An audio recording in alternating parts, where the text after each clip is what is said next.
You always know that you're walking into a Dominican home because even though people are just talking to each other, it always sounds like they're fighting because you will smell food, extraordinary spices. Dominicans are Catholic, but one of the first miracles was that Jesus turned water into wine. Así que, and there was music at those parties, you know? That's why. There's always music somewhere, and it's always really loud. If you've ever dated a Dominican woman, you will hop in the shower and you will see her underwear hanging in the shower because she washes her own stuff. Our mom showed us to wash our underwear before she showed us how to floss our teeth. I don't know if that's sad, but it is true. I am one of four daughters. My parents tried often to go for that boy, and I wouldn't say they failed, but they got four girls instead.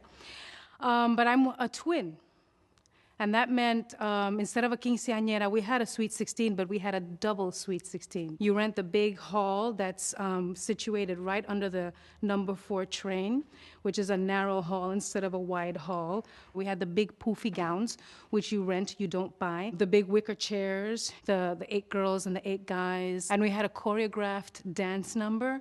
And we found this guy who's like choreographs all the sweet 16s in town. He's like an ex-Marine. We choreographed this number to a West Side Story, the one with the snapping. And we're sitting in our big wicker chairs, and I'm trying to sit on this thing, and every time I sit, my skirt poops up, and they hand us these 2 boxes, and the boxes are moving. They're going... We rip them open, and out fly these 2 desperate white birds. And when these birds fly out, you've never seen so many old people fly over tables to get these white birds and have them as pets in their house. I don't know whatever happened to those birds.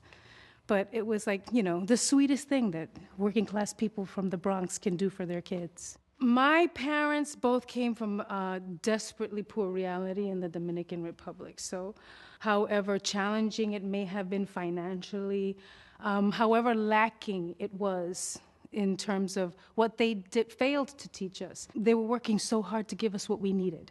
My mother was very strict, extraordinarily Catholic, extraordinarily traditional teachings in terms of what women are supposed to do, a lot of which, you know, my sisters and I ended up rejecting and rebelling against. There was very little room for complexity because we had to work, and that's what working class reality is. But the foundation is what was important.